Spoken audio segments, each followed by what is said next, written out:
Manor Park today may be best known for harbouring an ambition to declare independence, and in the future it could well be the case that attempting to enter the area will become more bureaucratic than at present. Situated in southern England, the most populous part of the United Kingdom of Great Britain and Ireland, Manor Park has gradually merged with neighbouring settlements over the years, and whilst today it still maintains a distinct atmosphere and identity, it is not as easy to identify the borders as it once was. Travel links to the area are well established. Along the route, one can see reminders of its former links to the rest of the country, by water as well as by land. There are easy and frequent connections from the nearby major conurbations to Manor Park, although the journey does involve some changes as there are no longer any direct connections. Prospective visitors to Manor Park should therefore be prepared for a modicum of physical exertion in order to enjoy all that this charming attraction can offer. But let me assure you that the reward on completion of the journey is extremely worthwhile, and there is much of interest for those who have more than a passing interest in the various modes of transport that are available to the enthusiastic traveller. There are many forms of public transport available to reach Manor Park, by bus, train, tube or the DLR. In this video, simply because it was a route not experienced before, the DLR was the chosen intersecting mode. If you are in more of a hurry, bear in mind that the journey time is not the fastest, as the tube's Jubilee line will take you to the final interchange with only one station stop compared to the 5 stops on the DLR. Incidentally, the observant amongst you have probably realised that the DLR train does not have a driver. The trains are computer controlled, receiving a signal from the cable you can occasionally see between the rails.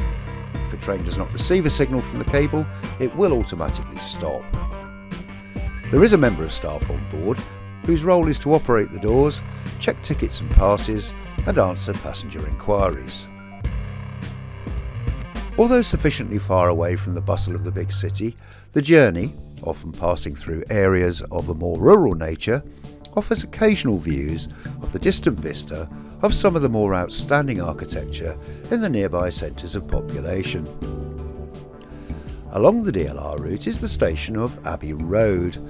Since it opened, this station has gained the dubious notoriety of being responsible for confusing the unwitting tourist. Anybody seeking the iconic zebra crossing featured on the Beatles' Abbey Road album will be severely disappointed. The station has notices to help the confused traveller, directing them to the correct nearest station at St John's Wood.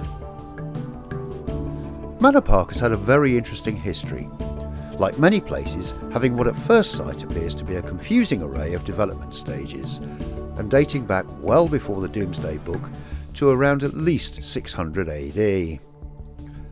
The settlement of Manor Park, although not at this time known by its current name, first seems to have developed as a scattering of dwellings and farms around a Roman road. Over the years it grew to become an important transport interchange. The nearby settlement of Stratford was to become a major staging point for travellers to Manor Park, a legacy of which remains today. There are multiple transport links providing connections to all 4 major compass points. Stratford also retains many hostelries, which grew out of the coaching inns established at that time. Sadly, no trace remains of the last entirely steam locomotive operated tramway, which ran for 4 miles on the 3-foot 6-inch gauge between 1887 and 1926. Stratford was first served by the railway in 1839, when the Eastern Counties Railway constructed the line from the London station of Devonshire Street to Romford. In 1840, the railway company opened a new London terminus called Shoreditch, later renamed to Bishopsgate. Bishopsgate closed to passengers in 1875 when it was replaced by the current London terminus station, Liverpool Street. It was a further 34 years before Manor Park joined the railway network. By this time, the Eastern Counties Railway, never a company which enjoyed particular pecuniary success, had been merged, along with the Eastern Union Railway, into the Great Eastern Railway in 1862. The first thing the rail traveller will note as they arrive at Manor Park is the Manor Park Cemetery, which is directly opposite the railway station. The cemetery has provided a tranquil and beautiful place of final rest for the residents of Manor Park for hundreds of years, and this is in no small part due to the generosity of many benefactors. Manor Park acquired its name from originally being within the land belonging to the local manor. Like all feudal land, the manor has a fascinating past. Around 1086 it was noted as being under the ownership of Ranulph Peveril or Lewin of Newnham, which could possibly be the early origin of the current London borough name of Newham, in which Manor Park is situated. After the English Civil War, the manor was gifted by Charles II to his queen, Catherine of Braganza. An interesting fact about Catherine, by the way, she was of Portuguese descent, and it is believed that she established the English habit of drinking tea, something which was already common in her native country. The manor at this time was occupied by Dr. George Bate, Charles II's physician, who must have been quite good at what he did, because he also looked after Oliver Cromwell and Charles I.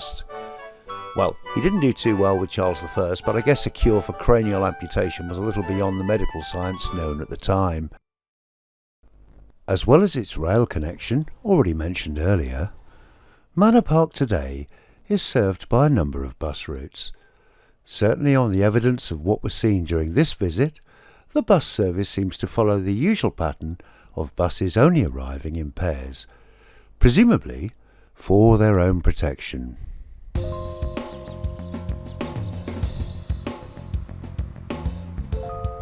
However you arrived at Manor Park, you'll be totally thrilled by all of the amazing facilities Manor Park has to offer. Here's a quick look at just some of what's available.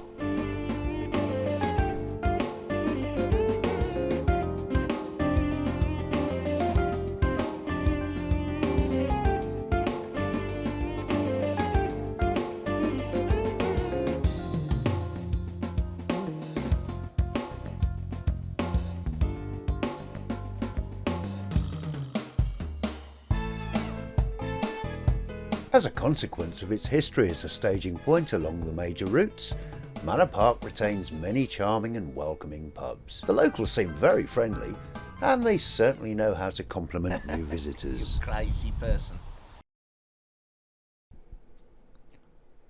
So there is Manor Park.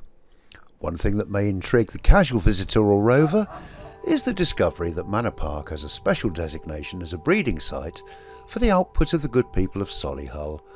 The real reason remains shrouded in mystery, but one theory suggests Manor Park residents like to mark their own patch.